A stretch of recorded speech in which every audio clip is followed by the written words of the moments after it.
আসসালামু আলাইকুম everyone, welcome back to my channel. আজ চলে এসেছি আরও একটি রেসিপি নিয়ে।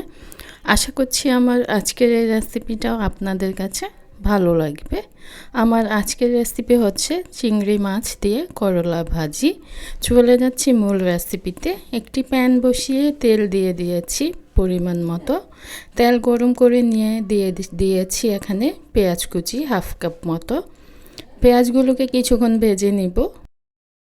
কিছুক্ষণ ভাজার পরে এখানে আমি চিংড়ি মাছটাও দিয়ে দিচ্ছি, একসাথে ভেজে নেব পেঁয়াজের সাথে।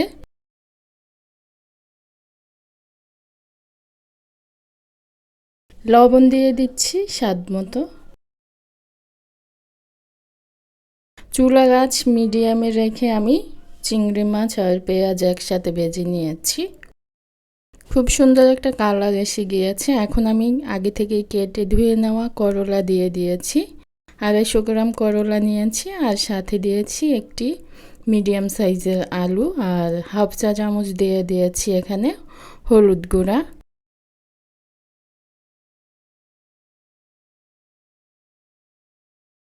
ভালোভাবে নেড়ে দিচ্ছি। চুলার আঁচ এই পর্যায়ে হাইতে রেখেছি।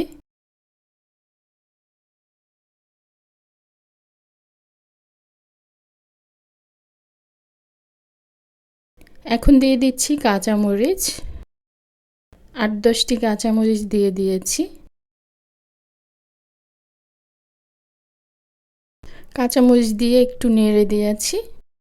করলা আলু থেকে যে পানি বের হবে সেই পানিতেই করলা আর আলুগুলো সেদ্ধ হয়ে যাবে। আমি ঢেকে দিব 3-4 মিনিটের জন্য।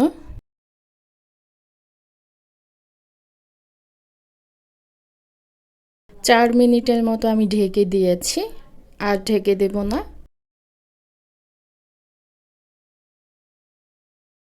এখন যেটুকু পানি বের হয়েছে এই পানিগুলো আমি শুকিয়ে নিব, আর এগুলো শুকোতে শুকোতে করলাটা সেদ্ধ হয়ে যাবে। চুলার আঁচ কিন্তু মিডিয়ামেই রেখেছি। আমার করলা ভাজিটা কিন্তু হয়ে গিয়েছে, দেখতেই পাচ্ছেন কালারটাও চেঞ্জ হয়ে গিয়েছে আর পানিও নেই, একদম শুকিয়ে গিয়েছে। একটু ভাজা ভাজা করে নিচ্ছি।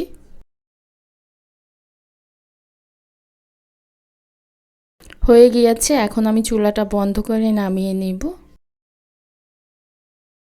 মাশাআল্লাহ, দেখতে যেমন সুন্দর হয়েছে, খেতেও আলহামদুলিল্লাহ অনেক মজার হয়েছে।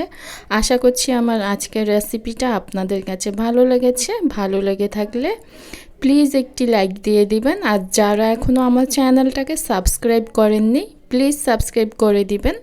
আজকের মতো এখানেই বিদায় নিচ্ছি, আবার ফিরে আসবো নতুন কোনো রেসিপি নিয়ে। সে পর্যন্ত সবাই ভালো থাকবেন, সুস্থ থাকবেন। আল্লাহ হাফিজ।